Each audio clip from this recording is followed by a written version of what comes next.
મિત્રો, અત્યારે આપણે અમદાવાદ જિલ્લાનો એક એરિયો છે જે મ્યુનિસિપલ કોર્પોરેશનમાં છે, જોધપુર સેટેલાઇટ એરિયો કહેવાય. અને ત્યાં આપણે વિનોદભાઈ નારણભાઈને ત્યાં આવ્યા છીએ ને એમને ફેફસામાં કંઈક પ્રોબ્લેમ હતો, તો એમના મોઢે સાંભળે. નમસ્કાર વિનોદભાઈ. નમસ્કાર. હવે સાહેબ, તમને સાંભળ્યું છે કેટલા વર્ષથી પ્રોબ્લેમ હતો? મને 15 વર્ષથી પ્રોબ્લેમ હતો. શેનો હતો? મને ફેફસાની તકલીફ હતી કે એક બાજુનું ફેફસું મારું બગડી ગયેલું હતું. બગડી ગયું એટલે શું થયું? ટીબી થઈ ગયું હતું. ટીબી માંથી ધીરે ધીરે ટીબી હટી ગયા પછી ફેફસું એક બાજુનું બિલકુલ ખરાબ થઈ ગયેલું હતું. બરોબર. એ ખબર કેવી રીતે પડી તમને? એ મેં ડોક્ટરની પાસે તપાસ કરાવી. હા, તપાસ કરાવી એટલે મને કે આ એક બાજુ તમારું ફેફસું બંધ થઈ ગયું છે, ખરાબ થઈ ગયું છે. એના માટે તમારે ડાબી બાજુનું ફેફસું તમારું ખરાબ થઈ ગયું. અને કેટલા વર્ષથી ટીબી નો પ્રોબ્લેમ હતો? 15 વર્ષથી. 15 વર્ષથી પ્રોબ્લેમ હતો. અહીંયા અમદાવાદ તમારે કેટલા વર્ષથી રહેવાનું છે? અમદાવાદમાં 20 થી 25 વર્ષથી અમે રહીએ છીએ. 25 વર્ષથી રહ્યો છો.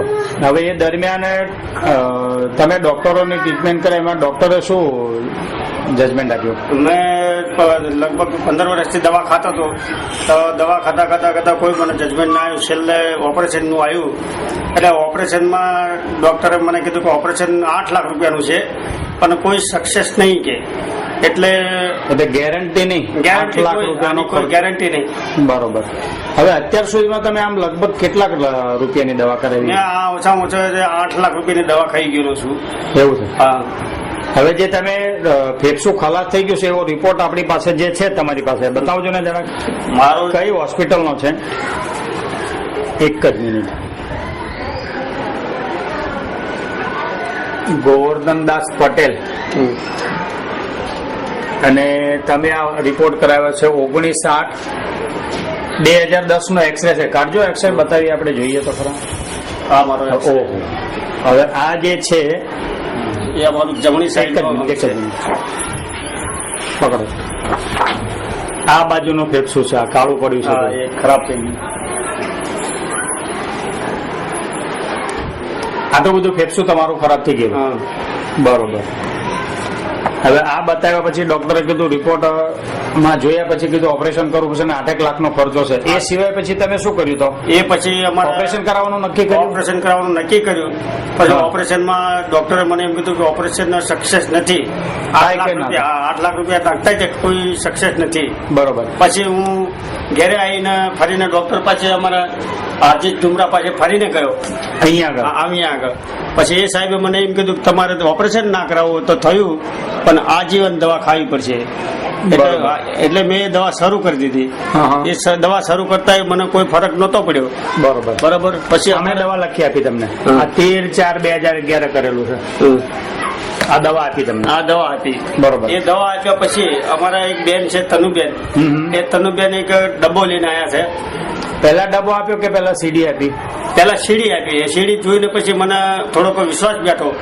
એટલે પછી સીડી કેસેટમાં શું જોયું તમે? મેં એની અંદર પથરીઓ કાઢી છે. અમુક ઘણા દર્દીઓને સારું, દર્દીઓના ઇન્ટરવ્યુ સાંભળ્યા અને જોયા તો એમની વ્યથા જે જાણ્યા પછી તમને લાગે ગામને સારું થઈ ગયું. તો કદાચ તમારા માટે પણ આ વસ્તુ જે પાવડર છે, નેક્સર કોમ્યુનિકેશન પ્રાઇવેટ લિમિટેડ નો નેચરમોર પાવડર, એ તમને એવું ઈચ્છા થઈ કે મારે પણ લેવો છે. એટલે પછી મેં આ ડબ્બો લઈને શરૂ કરી દીધો.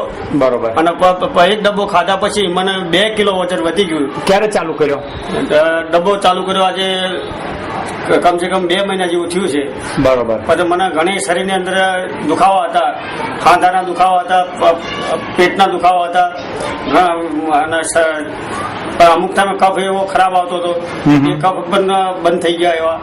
અને ઘણી વખત તાકાત આવી ગઈ કે જેથી કરીને હું સીડીની ઉપર ચડતો હતો ત્યારે એક પગથિયું બેહીને ચડતો હતો. એની જગ્યાએ અત્યારે હું 3 માળ દોટીને ચડી જઉં છું. એમ જયારે તમને આ પ્રોબ્લેમ હતો ત્યારે એક પગથિયું ચડવું હોય તો તમારે બેઠક કરીને ચડવું પડે. ચડતો હતો. હવે જયારે પાવડર ચાલુ કર્યો એ 2 મહિના જેવું થયું, આ 3જો મહિનો ચાલે. કેટલા ડબ્બા અત્યાર સુધીમાં તમે ખાધા? 2 ડબ્બા ખાધા છે. 2 ડબ્બા પૂરા કર્યા? 2 ડબ્બા પૂરા કર્યા. 3જો ચાલુ? આ 3જો આજથી શરૂ. તમને સારું ક્યારથી લાગવામાં લાગ્યું? આમ મને 1 ડબ્બો પૂરો કર્યો પછી મને સારું લાગ્યું. બરોબર. હવે જે પાવડર તમે ચાલુ કર્યો એ દરમિયાન કઈ કફ નીકળ્યો હોય કે એવું કઈ તમારા હા શરીરમાંથી મારા તગારાની અંદર કફ નીકળ્યો એકદમ જે ગંદો ખરાબ એકદમ નીકળેલો. જે પહેલા ડોક્ટરો દવા લેતા ત્યારે જે ત્યારે નહોતો નહોતું નીકળતો એવો. એવું આ પાવડર થી તમારા શરીરમાંથી સાફ કચરો કર્યો. હા એકદમ સાફ નીકળ્યો. અને અત્યારે જે તમે પગથિયે બેસીને ચડતા તેના બદલે હવે આમ વ્યવસ્થિત રોટીને ચડી શકું. ચડી શકો. 3 માળ ચડી શકું. અચ્છા ભાઈ પહેલા કઈ આમ બહાર જવું હોય તો જઈ શકતા હતા ખરા? પેલા જવું અત્યારે મને ચાલી નતો શકતો હું. બરોબર. ગામ તમારે ગામ ક્યાંક જવું હોય તો તો રિક્ષા સ્પેશિયલ કરવી પડતી. સ્પેશિયલ રિક્ષામાં જ જવાનું. અને હવે આ પાવડર ચાલુ કર્યા પાવડર પછી ચાલુ કર્યા પછી હું અત્યારે 2-5 કિલોમીટર ચાલતા ચાલી જતો રહું. ચાલતા જ નીકળી જાવ છો. શ્વાસ ચડે છે? શ્વાસ એટલો બધો નહીં, ધીરે ધીરે ચડે. હવે અત્યારે કોઈ દવા ચાલુ છે તમારા મારા ડોક્ટર? ડોક્ટરની દવા ચાલુ છે ને ડબ્બો ચાલુ છે. બરોબર. પણ જે પહેલા તકલીફ થતી હતી એવી અત્યારે થતી નથી. અત્યારે પાવડર કેટલા ટાઈમ પીવો છો? અત્યારે હું 2 ટાઈમ પાવડર પીવું છું. 2 ટાઈમ પીવો છો. હવે પછી ડોક્ટર બતાવ્યું અત્યારે તમે જે વાત કરો છો ચાલી શકાય છે, દાદર ચડી જવું છું, 2-3 ના માળ આજે ચડી કોઈ જાવ છો, ડોક્ટર જે બતાવ્યું પાવડર ખાયા છે. પાવડર રાખો, ચાલુ જ રાખો. આનાથી સંપૂર્ણ સ્વસ્થતા અનુભવો છો? ના મને સંપૂર્ણ તાકાત નહીં. અચ્છા, બીજું કંઈક વાત કરતા હતા કે ભાઈ ડોક્ટરો જયારે ના પાડી તમને કે ભાઈ આનાથી કોઈ રિઝલ્ટ નથી, તો તમારા ઘરનો કોઈ એવો પ્રસંગ છે કે તમને એવું લાગ્યું કે ભાઈ જિંદગીનો અંત હવે આપણી પાસે નજીક છે, હા તો મને- એવું કઈ બન્યું હોય? મને એવું લાગ્યું હતું કે આમાં હું મારી જિંદગીના છેલ્લા શ્વાસ દિવસ છેલ્લી ઘડીઓ. છેલ્લી ઘડી જીવી રહ્યો. એટલે મેં મારી અંતિમ ઈચ્છા મારી છોકરીના લગ્ન કરી નાખવાની કરી નાખી હતી. અને મેં મારી છોકરીના લગ્ન કરી નાખ્યા 16 વર્ષની ઉંમરમાં. એમ હા વહેલા પરણાવી દેવી પડે. તમને એવું લાગ્યું કે ભાઈ મારું હા, મેં જિંદગીનું કોઈ વહેલા લગ્ન ઠેકાણું કરી નથી, એટલે નાખ્યા. તમે છોકરીને વહેલા નાની ઉંમરમાં પરણાવી નાની દીધી. ઉંમરમાં મેં લગ્ન કરી નાખ્યા. હવે આમ એવું લાગે છે ખરું કે અંતિમ શ્વાસ લઈ રહ્યા છો એવું? ના આમાં એવું નહીં લાગતું મેં અંતિમ શ્વાસ નહીં લઈશ. હવે એવું લાગે છે ને કે તમને એક નવી દુનિયા મને એક નવી દુનિયા દેખાય એવું લાગે છે મને. ઓકે.